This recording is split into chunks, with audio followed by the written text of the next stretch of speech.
തിരഞ്ഞെടുപ്പിന് ഇനി ആഴ്ചകളുടെ ദൂരം മാത്രം.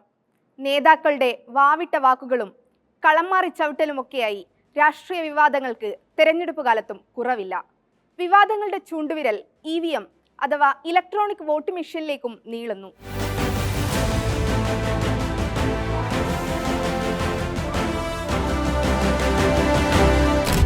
EVMനെ ചുറ്റിപ്പറ്റിയുള്ള അഭിപ്രായ വ്യത്യാസങ്ങൾ ഇന്നും ഇന്നലെയും തുടങ്ങിയതല്ല.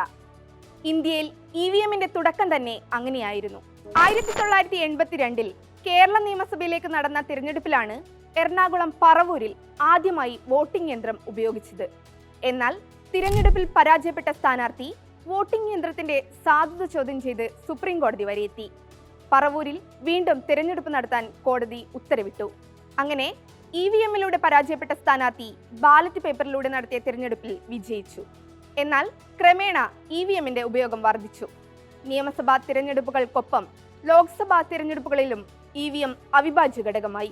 2001-ൽ കേരളത്തിൽ ഉൾപ്പെടെ നടന്ന നിയമസഭാ തിരഞ്ഞെടുപ്പുകളിൽ എല്ലാ ബൂത്തുകളിലും EVM ആയിരുന്നു ഉപയോഗിച്ചത്. അങ്ങനെ ഇന്ത്യയിലെ തിരഞ്ഞെടുപ്പ് മുഴുവൻ ബാലറ്റ് പേപ്പറിൽ നിന്നും വോട്ടിംഗ് യന്ത്രത്തിലേക്ക് ക്രമേണ മാറി. പ്രധാനമായും രണ്ട് ഭാഗങ്ങളാണ് വോട്ടിംഗ് യന്ത്രത്തിനുള്ളത്: ബാലറ്റ് യൂണിറ്റും കൺട്രോൾ യൂണിറ്റും. EVMുമായി പിന്നീട് ചേർക്കപ്പെട്ട സംവിധാനമാണ് VVPAT. ബാലറ്റ് യൂണിറ്റിലാണ് വോട്ട് രേഖപ്പെടുത്തുന്നത്. വോട്ട് റെക്കോർഡ് ചെയ്യപ്പെടുന്നതും ബാലറ്റ് യൂണിറ്റിനെ പ്രവർത്തനക്ഷമമാക്കുന്നതും കൺട്രോൾ യൂണിറ്റാണ്. പോളിംഗ് ഉദ്യോഗസ്ഥരുടെ സമീപത്തായിരിക്കും കൺട്രോൾ യൂണിറ്റിന്റെ സ്ഥാനം. വോട്ടറുടെ മുന്നിൽ ബാലറ്റ് യൂണിറ്റും VVPATും മാത്രമേ ഉണ്ടാകൂ. സ്ഥാനാർത്ഥിയുടെ പേര്, ഫോട്ടോ, ചിഹ്നം എന്നിവ ബാലറ്റ് യൂണിറ്റിൽ കാണാൻ സാധിക്കും. ഉദ്ദേശിച്ച ആൾക്ക് തന്നെയാണോ വോട്ട് രേഖപ്പെടുത്തിയതെന്ന് ഉറപ്പുവരുത്താനുള്ള സംവിധാനമാണ് VVPAT.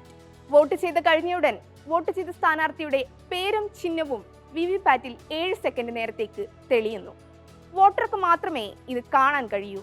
ശേഷം ഈ സ്ലിപ്പ് VVPATന്റെ അകത്തെ പെട്ടിയിലേക്ക് വീഴുന്നു. കാലിഫോർണിയയിലായിരുന്നു ലോകത്ത് ആദ്യമായി VVPAT ഉപയോഗിച്ചുള്ള തിരഞ്ഞെടുപ്പ് നടത്തിയത്. തുടർന്ന് ഇന്ത്യയിലും തിരഞ്ഞെടുപ്പ് വിശ്വാസ്യത കൂട്ടാൻ ഇതേ യന്ത്രം ഉപയോഗിക്കണമെന്ന ആവശ്യമുയർന്നു.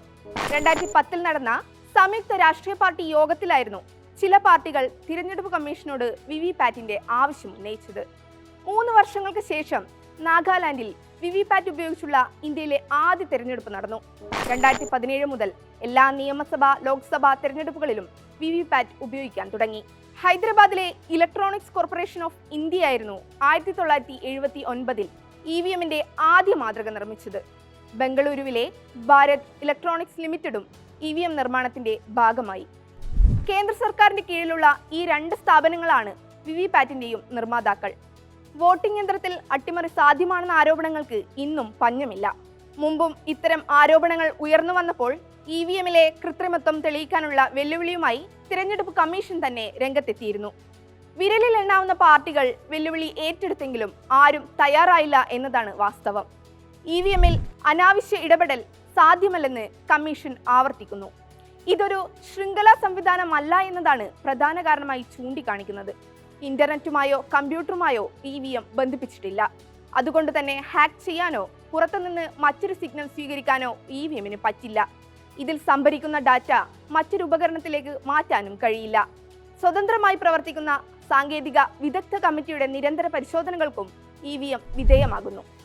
ജർമ്മനി ഉൾപ്പെടെയുള്ള ചില രാജ്യങ്ങളിൽ ഇലക്ട്രോണിക് വോട്ടിംഗ് നിരോധിച്ചത് ഇത്തരം സുരക്ഷാ സംവിധാനങ്ങളുടെ അഭാവം കാരണമാണെന്നും തിരഞ്ഞെടുപ്പ് കമ്മീഷൻ അവകാശപ്പെടുന്നു. പക്ഷേ ആരോപണങ്ങൾക്ക് അവസാനമുണ്ടാകുന്നില്ല. മാർച്ച് 17-നായിരുന്നു മുംബൈയിൽ നടന്ന ഇന്ത്യ സഖ്യ റാലിയിൽ EVM ഇല്ലെങ്കിൽ മോദിക്ക് ജയിക്കാനാകില്ലെന്ന് രാഹുൽ ഗാന്ധി പറഞ്ഞത്. അതേ വേദിയിൽ നിരവധി പ്രതിപക്ഷ നേതാക്കൾ EVMൽ സംശയം പ്രകടിപ്പിച്ചു. സീസറുടെ ഭാര്യ സംശയത്തിന് അതീതയാണെങ്കിലും അല്ലെങ്കിലും EVM സംശയനിഴലിൽ നിന്ന് പുറത്തു വരേണ്ടത് ഓരോ ഇന്ത്യൻ പൗരന്റെയും അവകാശമാണ്. വോട്ടറുടെ വിരൽത്തുമ്പാണ് നാളത്തെ ഇന്ത്യയുടെ കച്ചിത്തുരുമ്പ്.